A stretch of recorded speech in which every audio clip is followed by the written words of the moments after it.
again. I'm Legita Wilson with the Indiana Department of Health WIC Division. Please remember to remain muted during the presentation. If you have any questions, drop them into the chat and we'll have time for Q&A at the end of the session. We are privileged to have some excellent market managers to share their thoughts with us in this session. We have Susan Kaempfer, Leigh Rowan, and Mandy Wright Jarrett. Go ahead, team.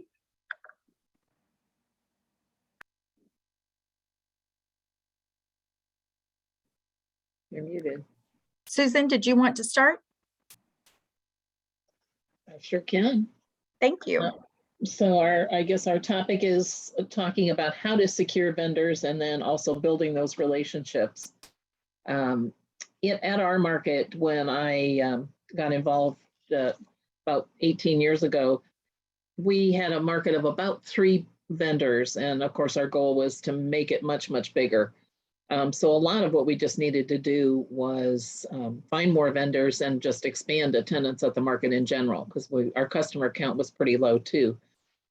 So, we had no budget. So like many markets when they begin, so we started just by putting these wooden signs all around at the major intersections adjoining our market, just to try to let folks know that we were there. And they were very colorful, had beautiful veggies on them that a local artist made for us for free, and started doing any kind of advertising we could on social media just to let folks know we were there and that we were looking for more vendors.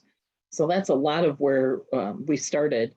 Eventually, we were able to do a little bit of advertising with the newspaper and even local talk shows, to go on as a guest. But the key thing that seemed to help us was even asking our existing vendors who else we should include or invite to the market, because they many times know, other folks that are farmers.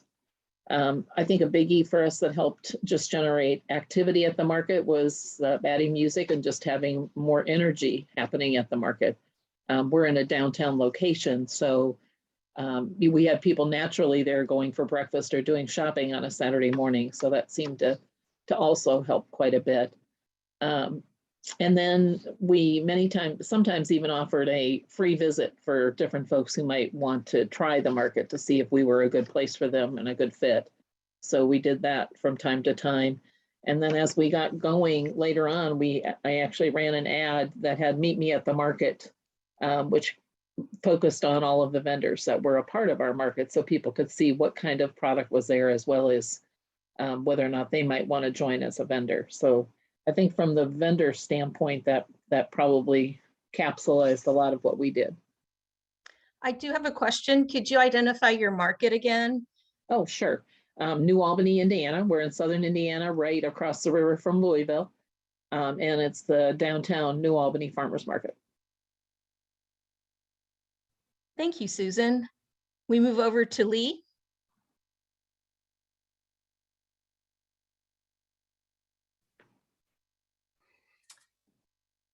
My name is Leigh, and I'm with the Fort Wayne Farmers Market.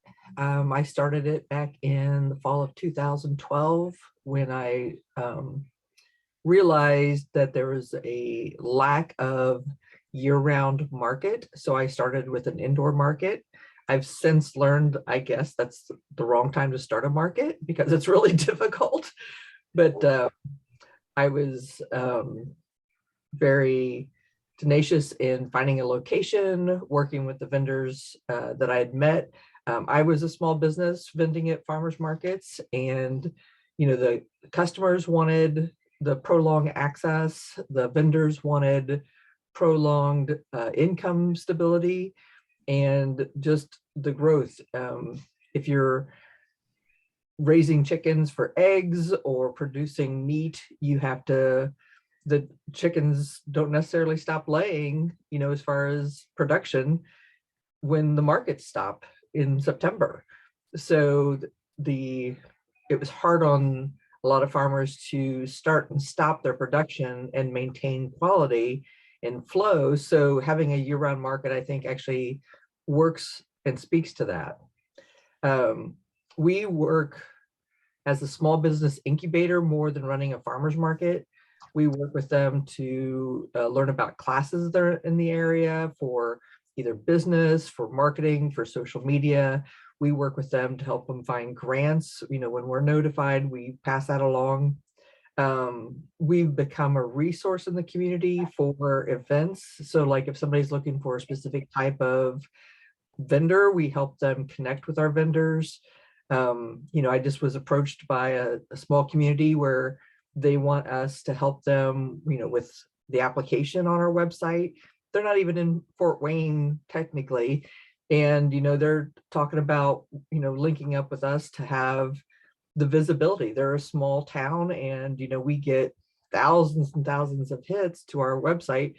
And, to us, it's just about supporting local and I've helped lots of different markets start and to refine what they're doing.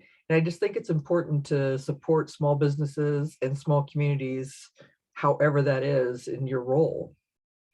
I have a question, Leigh. Do you have a strategy like on number of vendors and types of vendors for your market? And which ones do you help incubate? We help them all. As far as our strategy, our mission has always been farm, food, and natural, and with some artisan thrown in there. So typically, our bylaws say 80% farm, food, and natural and 20% artisan, but we typically run about 10 to 15% on the artisan because we're very selective, and because it's a maker only market, you have to grow, bake, produce, and make whatever you're bringing to the market. So it's important to stay with that. And so we're very selective. We typically, when it comes to produce, we don't find that a limit on produce vendors benefits the community. We do watch our meat vendors, when I hear, from the public, I can't find eggs anywhere, I'm sold out, that means I need to start looking for another egg producer, those kind of things. We limit like our baked goods as far as category. We have like 3 people making bread. We have, 2 people offering cookies. And the way we go off of that is the person's main focus and then like extra things that they make. Like we have a lot of main focus of bread, but they also make scones or muffins. But if I have somebody come in who just wants to make muffins, then that's their own category. But I do make them aware that we have 2 or 3 other people that do make muffins on an occasion, kind of thing. Because part of being successful for the vendor is to make sure that they're within their own category and successful. Because when you help a business to develop, you want to make sure that they are successful. And if you have, 10 people selling bread, somebody's going to go home with a lot of extra loaves of bread and not be successful. So, there's a lot of times we have categories that fill up, and that's why we say, get your application in early, because once we have our cutoff, if we still have an opening in that category, that's fine. But sometimes we're full, and that has nothing to do with you being a bad business or not being selected. It's just that we were, you didn't hit the deadline and we're full in that category. Excellent. Thank you. I'm going to turn to Mandy and invite her to share her strategies and how she recruits vendors. Hello, everyone. I'm Mandy Wright Jarrett with the Original Farmers Market in downtown Indianapolis. My strategy has been unique throughout the years. This is the 3rd market that I have led in leadership, and it was 3 separate, completely different situations. So I do think it's really important when you're securing vendors to consider as the market manager, market director is what is your support system? Because depending on your support system, it then depends on how you're going to be reaching out to vendors. If you're volunteering as a market manager, which I have done that before, you may not have the time to be doing lots of recruiting. And that's where it's really important to ask for help and to reach out. And hopefully you either have a board or some sort of volunteer base, but asking others for assistance, I think, is super important. I would love to see all market managers paid wonderful salaries, and I'm hoping that changes over time. I'm fortunate enough to have a paid position now, but many of you are not being paid what you deserve. So I think it's important to set those boundaries firm so then it can turn into paid positions. For recruiting vendors, if you're in a situation where you're an independent business, which I've been in before as a farmer's market, it's a business decision. So that is something you may want to focus more on for recruiting vendors. So your market is more successful. I love to share this story, but years and years ago, one of the first markets I ran, we had one really solid produce vendor, and I was brought on volunteering. And this is when I was learning lots, but he had everything you could think of under the sun, under one tent. And that's where I discovered about where does your food come from? And he was growing half and then getting the other half from auctions and different locations and different farmers. And by doing that, he had a fantastic tent. He would have been a wonderful food stand, but we were trying to grow our market. So I installed a rule, which I think many markets have done, and I hope to see more markets do this, is, trying to figure out, how. I love the earlier presentation because it's going to help me better enforce understanding where all the food's coming from for tracing. But if you have a vendor, if you set rules where you're saying, if you're growing the food, you can sell it. If you're not growing it, you may want to set a rule where if you're not growing it, you cannot sell it. And that's a hard decision. But when you create that rule, it then creates opportunities for other vendors who can focus on a few niche items to do well at your market. And when I changed that rule with the first market I ran, we went from 2 produce vendors to about 6 or 7 immediately within a year. And that's a really easy way to make a market pop immediately and cause some growth, at least with produce vendors. It's a hard decision to make because you never want to limit other people doing a business, but I have an agenda and I'm pretty focused on food, making sure we know where our food comes from. I'm also a grower and a farmer, and I think it's important we all know where our food comes from. So I hope to see more markets kind of start trying to create that rule, because I do believe it helps with growth. So instead of having one vendor selling, everything under the sun, you'll have one vendor focusing on greens and tomatoes and peppers, and another vendor focusing on, say, different berries and fruits, and then another vendor focusing on microgreens, and that will then just naturally, holistically correct itself.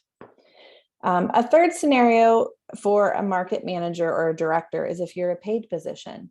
And if you're a paid position, you can put forth a lot more time and effort for recruiting vendors, and you may go spend time visiting other farms and going to other markets and talking to other vendors. I think there's definitely an etiquette. You should never visit a market on the same day of your market. You should be respectful of that. But I think it's really important for other market managers and directors to network, know each other, become friends, really get to know all the market managers and directors in your county, especially. I can think of 5 people on one hand in the Marion County who I know, who I can call, who's on a different market day, say, hey, I'm really lacking. Last year I was really struggling for midweek produce, and I reached out to other market managers in other markets, and overall everyone was really supportive. We all kind of help each other and share information. We find a really good vendor with good quality products and pass them on to someone else. So I think it's really important to know the other market managers in your area and the other directors. And if you have one that's standoffish, just invite them to lunch, have them, invite them to coffee, just get to know each other. It's not our goal for farmers markets is not to compete. Our goal is to create food options in different locations throughout the state. And that's really important because of all the food deserts happening now. So I think it's important for everyone to kind of come together. And it's hard. I mean, I run a midweek market on Wednesdays, and it's really hard to find produce vendors during the middle of the week, because currently with the changes with COVID and everything that's happened the last 2 years, these produce vendors are just doing fantastic on Saturdays at these bigger markets, and they're making wonderful money, and they don't necessarily need a midweek market anymore. So I think combining your resources and networking is really, really important for vendor outreach for sure. So I had a really quick question, because Mandy, you touched upon it, is how do you connect with other market managers? It was asked across the state, and that's kind of what we're trying to build with the community of practice. But what about within your county? Do you guys meet regularly? We have had a few meetings. I have to give a huge high five to Michelle Shippey with the Marion County Health Department, who at the time was running the Fresh Bucks program. She really put forth a tremendous amount of effort for us to meet a few times. Also, Ashley Brooks with the Garfield Farmers Market was a wonderful way. She was trying hard to get us all connected. So there were a couple of meetings. There's been a couple of I think we had a Zoom meeting last year. So we all try to get together at least once and discuss things. We'd like to make more of an effort, but over time you get to know each other. You know, there may be a text link with a whole bunch of us on one text, but I just think it's important to know each other. And I think, and I could be wrong, but some of the new markets coming in, there seems to be this energy of competing with each other, and it's not helpful. We're not competing with each other. We have to build each other up. And this is where, I mean, the website that was created by all of you is so helpful. Like, as we, start communicating more, we can share like, hey, this is a really fantastic vendor who does berries. They're at my Wednesday market, but I know they're looking for a Saturday market, and just communicate. Another huge thing that I have always done is just when I have a really fantastic vendor who's doing other great markets, I ask them, hey, I'm really lacking.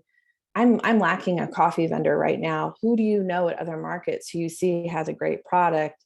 And most of the time, those vendors are awesome. They will show support and hand off my number to someone. All the markets are changing. And currently a midweek market. I had a midweek market last season and the season before that was dealing with a location change each week or each year. It was probably the most challenging season I've ever had the last 2 years. And we had crazy weather. It like rained every Wednesday. So as far as building relationships, I kind of feel like I'm starting over again with the vendors. So I'm excited to hear what other people are doing, but I know with me, I'm just going to be asking other vendors, who would you recommend? And then I'm going to be visiting other markets, but those other market managers are probably my biggest asset because we all are just trying to support each other. Thank you. Susan, do you have anything you'd like to share? Sure. I certainly agree with Mandy about talking to different vendors for that possibility. We did a lot of collaboration with the Jeffersonville market originally, just trying to, again, grow both of our markets and make sure that our communities were eating locally grown food that, their neighbor or someone else that they may be associated with had grown. So that was really our goal as well. We weren't competing. We were definitely trying to make sure that the communities had access to that food. I'm trying to think, same thing. I think we talked a little bit about limiting the numbers of certain types of vendors. And we tried to do the exact same thing, bring in more egg vendors. It doesn't seem like you ever have enough eggs, but then making sure from the meat and the veggie standpoint that we were balancing it out. And we didn't have 4 or 5 vendors that grew exactly the same thing, but we had some vendors that were growing different vegetables. So you had a nice variety. But again, we did limit to some extent because we didn't want too many. We wanted everybody to go home with empty bins, not full bins. Thank you. How about you, Leigh? I think with what she mentioned about the vendors bringing in other vendors, I think is a really key point. We've been able to acquire some obscure people who are growing that we're producing more, and it's within that community that it's a neighbor or somebody in their church, or there's a curiosity and they ask questions. And I think it's a really good to be open to anybody's size, because people grow more, they go from 1 acre to 2 acres or whatever, and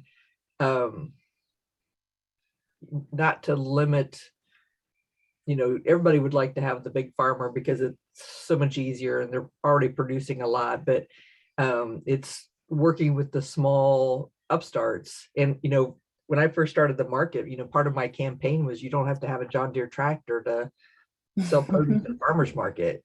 If your garden's overproducing, come set up a booth, earn some income.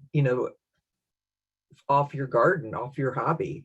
And it was that really helped, I think, drive home a point that, so many people are using their city lawns now as gardens and producing enough to have a second income to support their family and to help them achieve what they're looking for in their own life financially. So it's not, it's always good to keep an open ear and to always be on the lookout of that person. There's times I drive by farm stands and, I'm knocking on doors and saying, hey, would you like to come and join us for a Saturday and see how you do? And if you like it. Sounds good. How do you relationship build with your vendors? Where does it start? Trust. Do you do like inspections with vendors? Do you have some type of a protocol that you follow? I know you have applications on your website. We do. We have applications. Our application has grown quite a bit. It used to be kind of a one-stop shop, regardless of your category. But now we've defined it out to get into where we're asking what kind of acreage, what kind of livestock you have, how much are you growing, and, where do you want to expand? And it helps us track the vendor's growth and what they're looking to do, because I don't want to add an egg producer if somebody is, going to double the amount of chickens that they have. I mean, we have a farmer who used to sell just produce and now he's got eggs and now he's selling, actually chicken meat. So you always have to stay in touch with your vendors. So I don't add a chicken producer when I've got an existing vendor who's going to now start bringing chicken meat to the market. So it's just communication and trust and to be mindful of what's going on in the market. Thank you. Susan or Mandy, would you like to pop in, chime in? I would just like to agree with Leigh that, yeah, it's exciting to see those small farmers come to the market and grow, and they grow as a farmer and then they start planting more. There's been a huge explosion of urban farms in Indianapolis. And I personally, again, I have an agenda. I want to support that. So at your market, it's really hard. You don't want to set rules that are too constricting, and it's scary because if you've got like a huge vendor bringing everything, and I'm dealing with that right now, it's wonderful. But I think holding some accountability with vendors and tracing where the food's coming from, they still can bring in lots of stuff. But if they're not growing it, that gives someone else an opportunity to come in who is growing it. And that just creates another tent at your space. And that also creates not too much of one thing. Like Leigh said, you want your vendors leaving at the end of the day with empty baskets and full pockets of money. You don't want to be lacking too much, but you don't want to have too much of one thing. So I think creating, framework for these vendors, so no one's bringing in too much of one thing. I have one fantastic produce vendor who also has maple syrup from another vendor, and I don't let them sell that maple syrup because I have one maple syrup vendor and I want them to be successful, and they always have enough. So you can create that quality experience for them. They're going to want to keep coming back every year because they're making the money, and it's the quality. You'll keep those really high quality vendors, and then they tell other high quality vendors, and it's just this lovely holistic effect again. I had a question in the chat. Do you use social media to recruit vendors at all? I do. Yes. Yeah, So we do too. Do you just post call outs looking for vendors? I do like to let people know that we're accepting applications, but I randomly see in my feed where other people have commented on farms, oh, I stopped by and picked up this, they're wonderful. And so I'll start kind of stalking that farm. I love Instagram for that. All the beautiful photos of produce. Right. So it's one of those things that, and then I will, reach out. I'll either call them or email them if it's available on Facebook, or I'll send a direct message to their Facebook. Sometimes they don't put out their phone number and email, which is fine.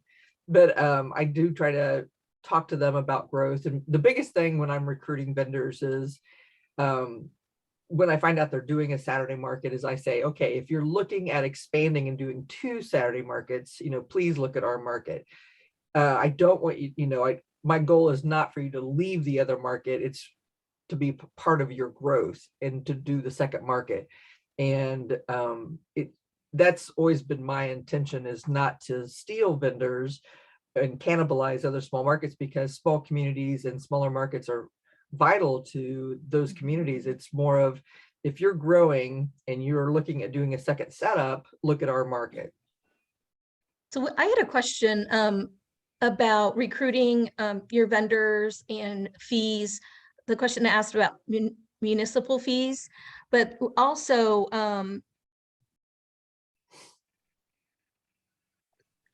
about like the requirement for insurance. So how do your vendors, do you find those as being limiting factors for vendors at all? And do you have anything that you do to work with the vendors? So each market assesses a vendor fee, and then they require insurance. So how does that impact your search for vendors or your success? As far as we require insurance. I don't know about Mandy or Susan. We do too. Yeah, and we actually asked for a copy of it and list the Fort Wayne Farmers Market as the additional insured. We do too. And it's one of those things that, to me, it lets the vendors know that we're a business. We take them seriously. We take what our role is in their life seriously. And I have heard from other vendors, especially meat vendors, or bakers or whatever, they feel comfortable selling their products because there's a standard, and because they're serious, they want to be next to somebody else that's serious about their business. So it's we didn't require insurance or a proof of it. We asked them that they have it, but now we're actually getting where we're following up on it. So and getting a copy of it and getting listed. So we've evolved, and we just feel like it's really important. The Fort Wayne Farmers Market, we utilize Parkview Field, which is a multi-million-dollar facility. And if somebody's truck hits something, they need to have the insurance to cover it, because as the Fort Wayne Farmers Market, if you don't have insurance, that means I have to pay for it. And so to cover my, backside, it's important that they cover theirs. Thank you. How about you, Susan? Yes, we've required insurance for quite some time. The key issue there, most of the farmers have insurance anyway, because just by nature of their business, it would be some of the smaller folks that were the backyard growers, or someone doing more of a specialty crop, if they're doing mushrooms or something like that, where they might not have. But yes, we do require it. We do ask for that single page that shows that we are also endorsed as a part of their insurance. And that was always real important to us. We also did, one of the comments earlier, we did farm inspections. So we would actually go out and look at the farm to see what was being grown.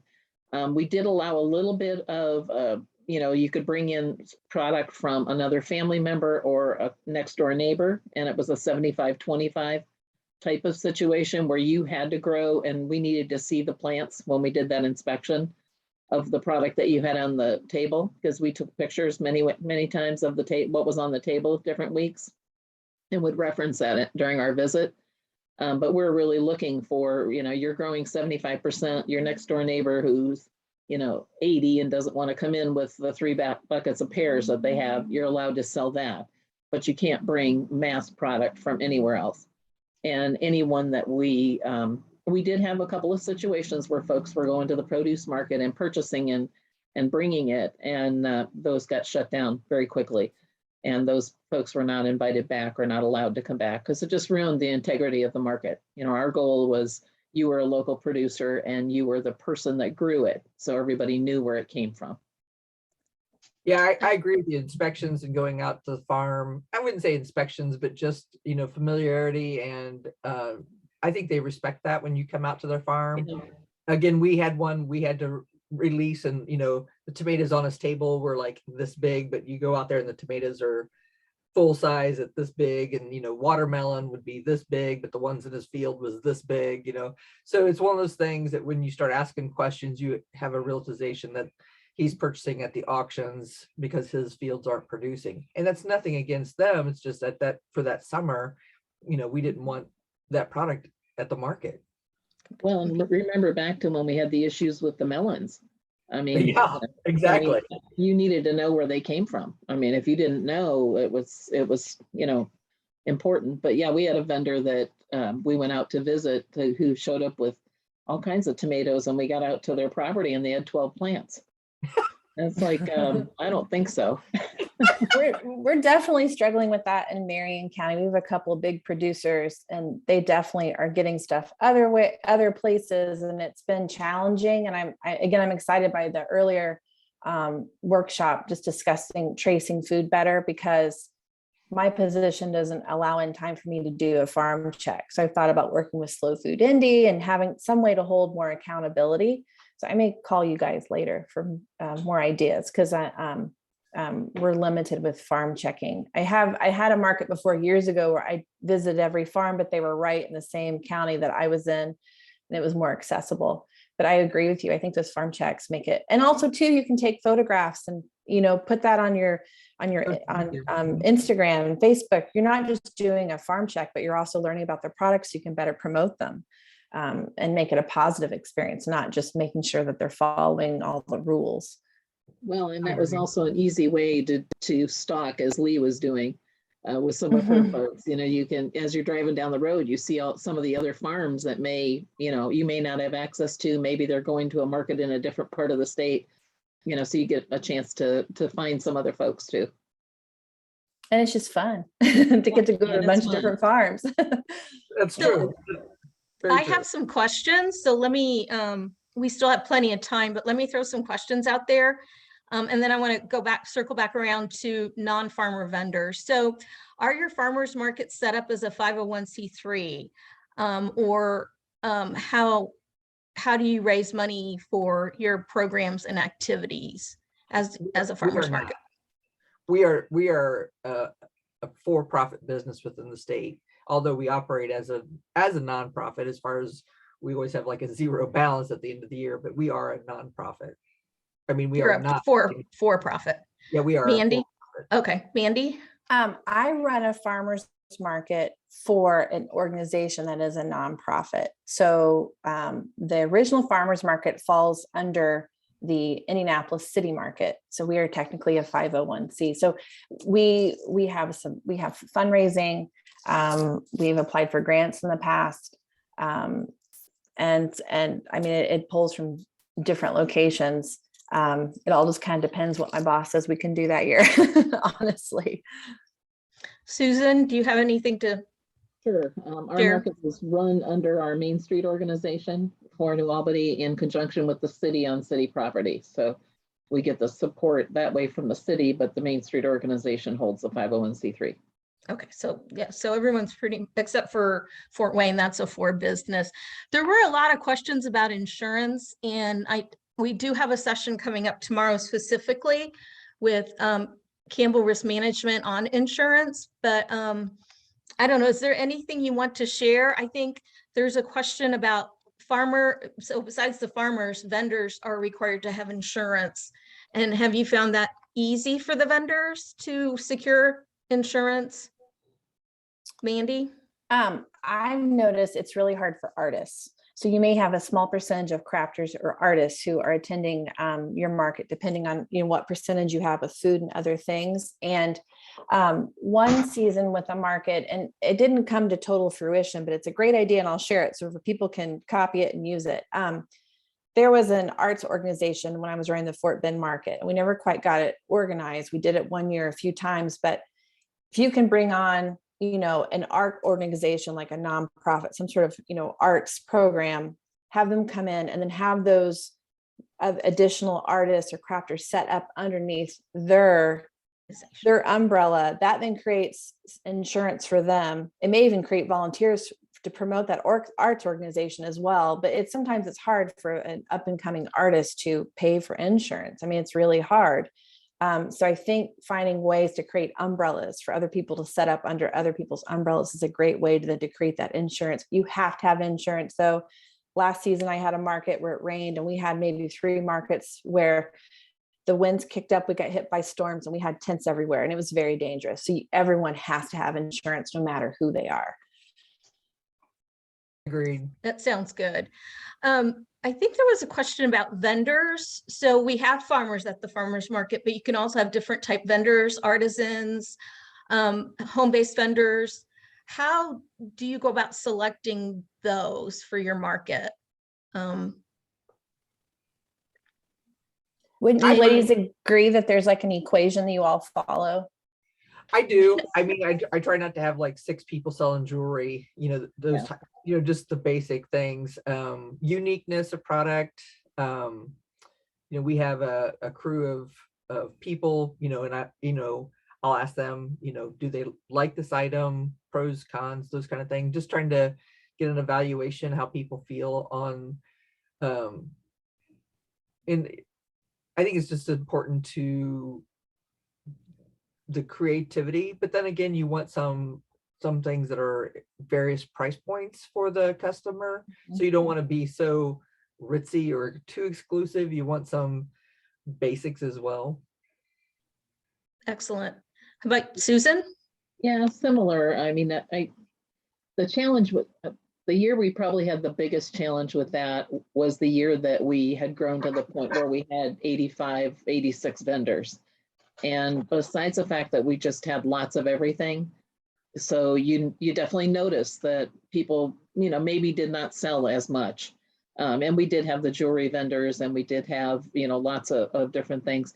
We even tried for a very short period of time to include some of in a separate section, some of those folks that were like Pampered Chef and those guys, because people wanted to have access to it. But it was in a separate section, kind of away from, not really away, but it was called our flea market section of the farmers market, just to give folks access to that, because not everybody wants to go to a party to do all of that. So we did have those opportunities, but I think the biggest challenge for us when we did get that large, I just noticed that it was almost too big. It was tough to make it through the whole market during the period of time. It was tough for everybody to get viewed, and it was just maybe too big. So I think our sweet spot definitely came back down to like 65 vendors were plenty, and you had a nice mix. And as the other ladies have said, you've got so many of each category that really makes sense. I did have one more comment on insurance. Our attorney that was working with us, we were looking for the artists and even the crafters, the folks with knitted items, things of that nature. We created a self-insurance category where somebody would sign a separate document that they would self-insure if anything happened, but with their product. But we also required that all tents had to be weighted on each of the legs, or if you were in a space where you could tied down. So, and there were certain types of things that you had to use. You couldn't use anything that could become a projectile if the wind kicked up. So no easels that had sharp points or anything like that. Everything had to be very heavy and very stable and secured to the table. So some of those things kind of helped us with that, but it was hard for the person with the knitted items that are never going to hurt anybody to pay $250 or $300 for insurance. I mean, that was a tough thing. So the self-insurance option allowed them to work through that, and our attorney helped us draft that to be able to set that up. But Sorry. That's okay. It's a great idea. Yeah, you bring up some really good points. I think there's some categories that are not typical. Susan brought up the I don't even know what it's called, where it's the Tupperware and the Pampered Chef. And then, we've had people approach us that want to do, hair care or massages or facials, and we've kind of strayed away from that. And last year we actually had a local business. He's got a brick and mortar, mom and pop store, and he actually started sharpening knives at the market. And that's probably the most service orientated thing we've had at the market. And and it actually, he did, I think, really well, and he wants to come back. So, I mean, we are always reevaluating and trying to understand what the community needs and what, but, you know, we've cut, you know, with the whole facial and the hair and massages, especially during COVID, we were like, yeah, that's Awkward. I agree during COVID. We did chair massage for special events sometimes. And we actually had a sewing machine repair person come oh, there you go. and just did very simple things, but it was a great way for people to be able to meet them and maybe set up appointments to exchange their machines at other points in time. So, you know, that definitely worked out. Thank you for sharing that, Susan, because someone asked, how do you set up your market guidelines with regards to the different vendors? Like, should you, like, if you're just getting started, should you just start like with a broad net and then narrow down, or should you start your guidelines from the very beginning? And Susan shared by doing, you know, like pop-up events during the market. That's one way to bring in vendors and give them kind of like a trial run. So what are your thoughts? Do you form your rules strict with who you want, or do you cast a wide net and then sharpen it? Well, in the beginning, when we were trying to grow the market, it was, I mean, I won't say anything went, but we were certainly open to all discussions. We did an event called the Zucchini 500, and that was something we did in August with the kids and our big farmers, and we bought wheels that you would actually put on the zucchinis, and our roofing guy, one of the local roofing guys, gave us the roofing to use for the channels for the zucchinis to stay in, and we created a little event area where that kind of stuff happened separately. So that was a whole different space that we were able to do some things with, but we had a street we could easily move over onto. So we had the space and we could do it, but just creating some of those little kinds of events just created the opportunity for something different to happen. Mandy? Well, I have two things. One, in the past, I've always looked at people applying. We have like an application, but I want to see what they're doing to promote themselves. Are they doing social media? Do they have a website?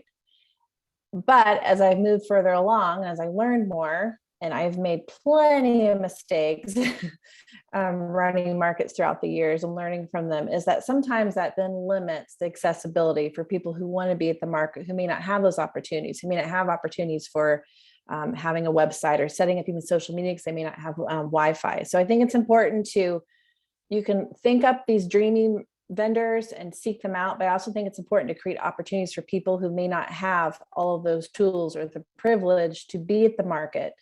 And then that then leads to making markets more diverse from a socioeconomic standpoint too. So last season, I created 2 scholarship spots. And I had 2 separate things in mind that I wanted to see at the market. And I sought out people who wanted to do it, but were not financially able. And we gave them a spot at our market. And now one of them is, has even turned into another merchant indoors. So I think creating opportunities for people to come to the market who wouldn't really be able to afford it, or maybe they could afford it, but they're scared to take that plunge. I think that's important too. So I think seeking out high quality vendors, looking at everything they're doing everything right is fantastic. But I also think creating opportunities then will help expand your market as well. Leigh, do you want to share your?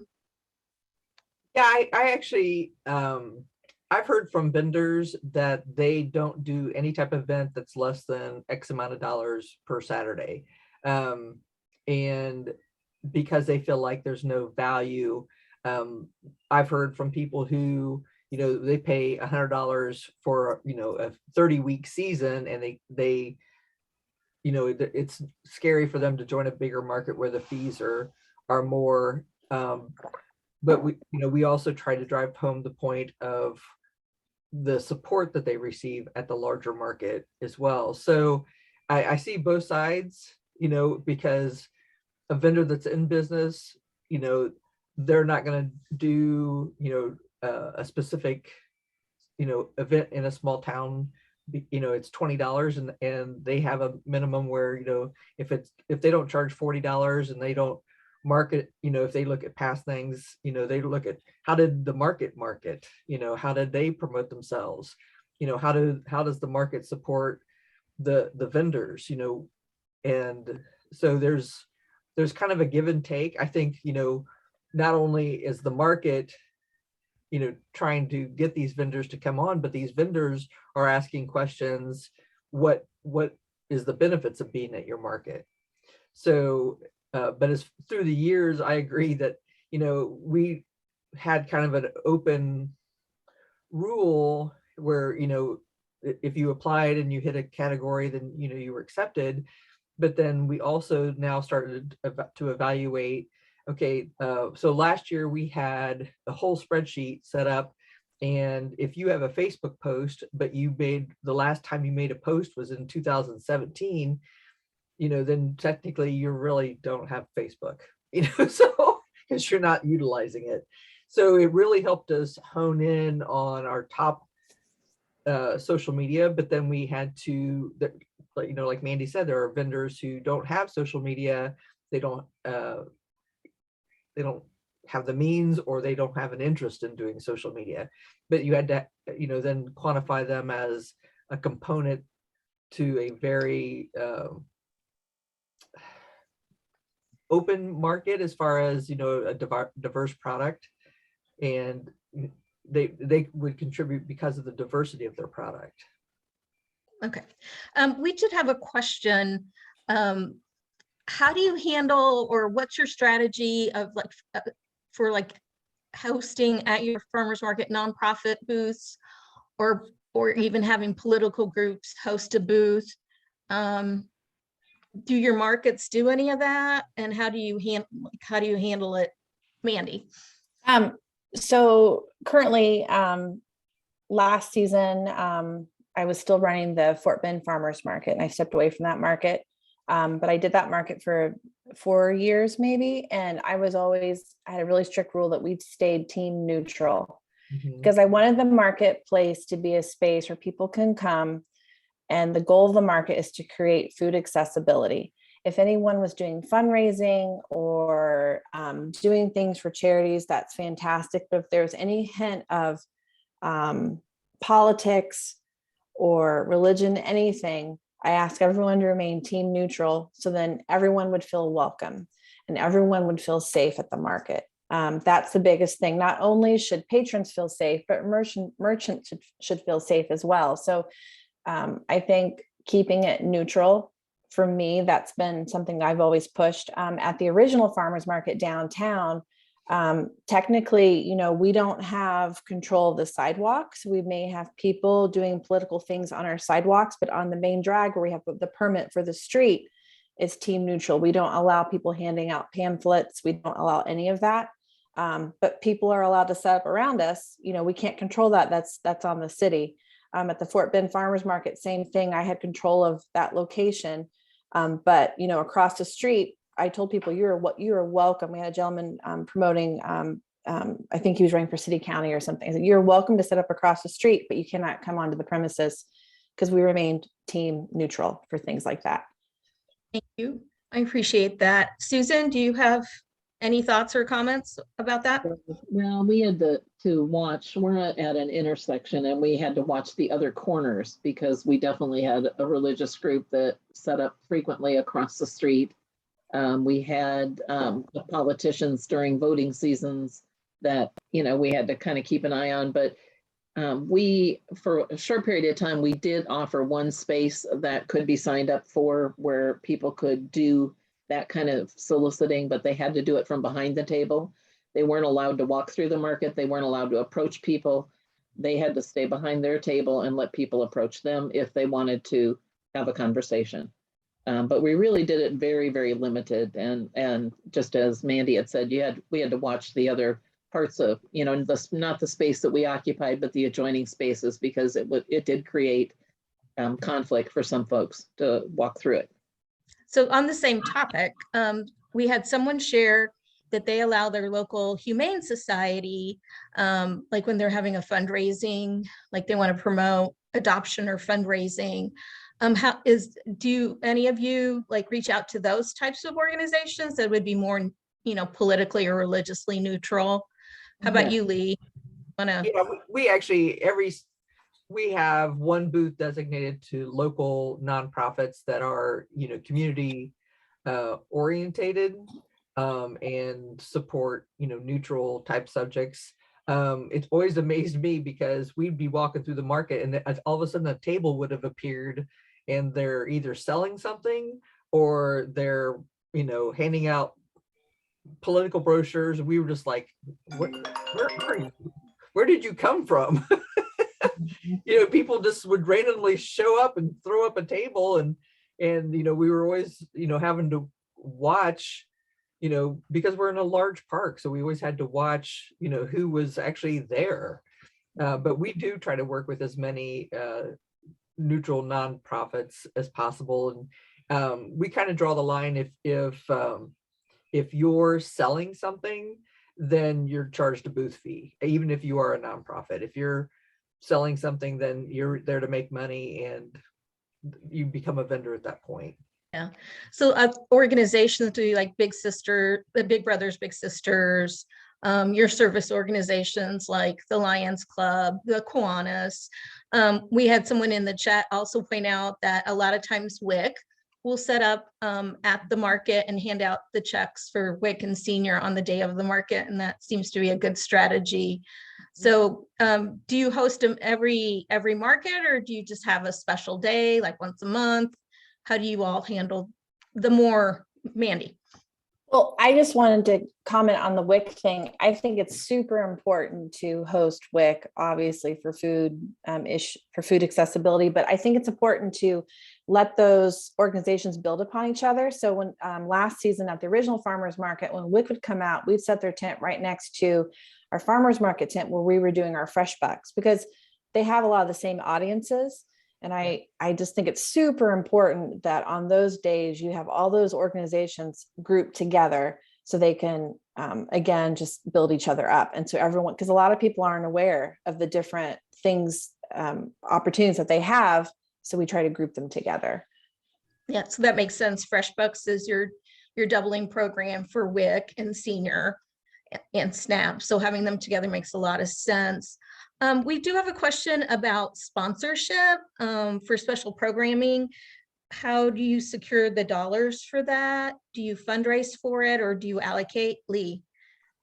We actually have what we call day market sponsors, and it's actually where local small businesses are allowed to come in, set up a table, set up a tent, and talk about their businesses, hand out cards. But we only allow one per market because we don't want it to be, that the fair barn, where everybody's handing out, ink pens and notepads. So we just have one, and that's actually helped us to use those funds then for programs, so, and then we have sponsorships, on our website. We have post sponsorships. I mean, so there's a variety of way that we utilize small businesses and the funds coming in to then do other programs. How do you set up the small business? What's the fee for the sponsorship booth? The day market sponsor? Yeah, how do you determine that? How do I determine the fee, or who I accept? Or no, the question was, is the fee for the day market sponsor higher? Yes, it's $100, but we typically then will promote them on the social media as a day market sponsor. Look for their booth here. When we do email blast, we say these are our upcoming sponsors. So there are just different, like on our calendar on our website, which is really visited a lot, they're mentioned as a day market sponsor for that day. So there's just a lot of places that their name appears more than just that one Saturday. So they get a lot of individual attention. Okay. Anybody else? Mandy? I would just like to stress too that I think it's important to make use of your social media platforms for sponsorship stuff. I know a few years back with Fort Bend, we had a sponsor that they wanted the sponsorship because they wanted to be put with all of, our branding that year. And that was very valuable to them, because then they were, so they were like our big sponsor. And then, like she was saying, those day sponsors definitely charge more than what the vendors are being charged. It's a gift that they get to be there, and it's a form of advertising for them as well. But I also like to remind people that whoever those sponsors are, make sure that whatever they're handing out for free is not a product that any of your vendors might have, because that then creates a problem. You don't want people handing out free stuff and someone trying to sell it. And that does happen. So you need to check and see what they're handing out. And you may also want to check in to see what they're handing out just from an environmental standpoint. Maybe you don't want them handing out a bunch of plastic stuff. You may really want to talk to them about that and create some other way for them to promote themselves other than handing out stuff that may end up in the trash. Thank you. That's a good point. We've had a lot of really good links and information shared in the chat, and I will download the chat and share it with everyone that was in the session. So please keep participating and providing resources in the chat. Susan, do you have anything you'd like to share about organizations and fundraise using, that booth fee for fundraising purposes? Well, I'd like to even go back to the charities and the animal shelters real quick. We had a schedule that seemed to work. Like the first weekend of each month, we did, maybe it was a charity or a local nonprofit. And then we always had the animal shelter one weekend a month. And they were many times, at least twice a year, we did chip clinics where people could bring their animals and get the chipping done. So we were always trying to do things that help support activities that people needed in the community. From a donation standpoint, we would get different realtors, insurance offices, dentists that would donate bags. And those cloth bags were wonderful when corn season, was in session, because a lot of the plastic bags that some people might choose to use don't hold up. You put a dozen ears of corn and the bag is ripped in a minute. So a lot of those things allowed us the opportunity. They'd give us boxes of 500 and we could give those to each of the vendors, so that they had the opportunity to put product in these nice reusable bags, as opposed to, plastic. And as Mandy said, looking at environmental issues, we really encouraged everybody to move to paper and not do plastic anymore. And that's a great idea, to have a sponsor to help people move along with that. And that also helps the vendor if they can't afford to do the switch over for cost reasons. So then it's basically a win-win. You have a sponsor providing cloth bags, and that could be utilized through the different vendors in the market. Well, it was great to see those bags come back every week, because then the customers tended to come back with those exact bags every week. So it was nice. We do have one note in the chat that several of the markets, Yorktown Farmers Market, Mini Trista, they're going to be using FarmSthread this year to accept managers and help manage them. And the fee is very not significant. And as a online managing system, is very helpful. So again, I will download the chat for everyone, and it will be with the PDF and the resources when we share the meeting recordings with everybody. We have just about 1 more minute, and then we're going to take a break for lunch. So is there any last minute questions for our 3 excellent market managers? Any last minute words of wisdom? I did just have one comment about the relationship aspect of what we were talking about. I think Leigh mentioned it, about just respecting and trust and creating trust with your vendors. But a lot of things that we found important is just to make sure nobody overcommitted, that we didn't overcommit what we could do for them, but also that they didn't overcommit what they were going to be able to provide. And then we always look to reward the loyalty of the folks that stayed with us, came back every year, and encourage those guys to, as we had talked about with the application process, get their applications in early so that they would definitely be back. We had vendor committee meetings from time to time, and a vendor panel that kind of helped us monitor some of that. But when things were going well, nobody had time to meet. But when things weren't going so well, of course, you had lots of interesting conversations. So I think just having that opportunity to get that feedback and show how much you care and what you're trying to do to foster, the best market possible was important. I do have a question for Susan. In what ways do you reward loyalty of returning vendors? Space assignment is a good one because we've got we have a pavilion. So being undercover certainly helped. So the longer time loyal vendors, tended to have the first opportunity to be in those locations. I'm trying to think what else. That's probably the primary thing. And then, and sometimes we had other events where we would allow certain vendors to participate. So our mayor used to do an annual dinner, a fundraiser. And so some of those vendors got to be a part of that, where we would set up a little mini market. So just some of the folks that were very consistent, had good product, and it made sense to allow them to participate. Thank you. Claire raised her hand if she'd like to unmute. Oh, no, just clapping. Thank you, Jill. Oh, no problem. Mandy. I just wanted to say real quickly to all the market managers out there and anyone volunteering, you're all doing really good work. This is a really busy time and it's hard. So remember to have fun and don't forget to ask for help from other people. And this is what this is for. This forum is great. And I think if everyone starts making more use of it, it'll be helpful, especially for those brand new markets starting. But you're doing really important work and it's very exciting. And I just want to give everyone a good job because I think sometimes market managers get lost in all of it. And it's hard. It's hard work. So good job. Lost and taken for granted. Yeah, there was one other question, and I can share the 3 vendors' emails with their bios. I plan to upload the bios on the website. But we did have, can you touch on attendance? Do you have regulations that dismiss vendors even if they're longtime users or longtime vendors, like you've been with them? Mandy, do you want to address that really quickly?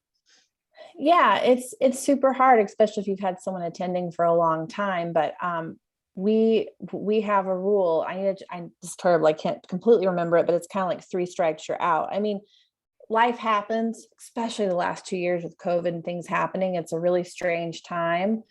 And that's where it kind of goes back to that foundation. If you have really great vendors who are authentic and loyal and trustworthy, and vice versa, there's respect happening, it will correct itself. But yeah, if you have a vendor, accountability is really important.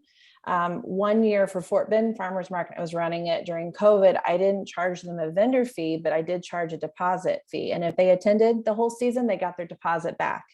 And if they didn't attend, they didn't get their deposit back. So I think forming systems of accountability, whether it be money or other ways, is really important, because even the most amazing vendor may get frustrated if the market gets slow or if they're having a hard time getting stuff in. And I think accountability is really important. Leigh, do you want to share? And then we're already at 12:18. Yeah, I think what she touched on is really important, that you need to hear their reasoning.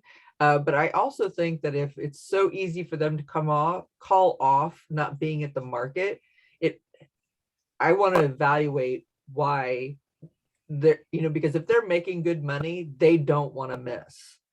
And so why are people missing? Are they not making money? So is it because their display? Is it because their product isn't, this is a farmer's market, isn't everybody's niche. It just isn't.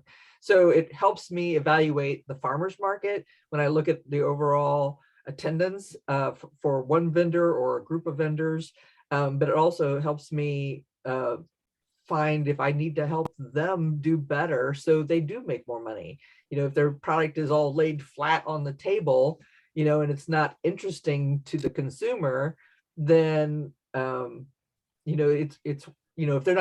they're on their phone all the time, if they're not greeting people, then you're like, yeah, you're not making any money. And so it's one of those things that, you have to decide how much you want to talk to them to rectify the problem or, just let it go. Okay, well, thank you. It's now 12:20 and it's time for us to break for lunch. We are reconvening at 1 o'clock with the next session, which is our food safety session with the Indiana Department of Health. So thank you, everyone. And thank you, Mandy, Leigh, and Susan for participating in this amazing session. So see you all at 1 o'clock.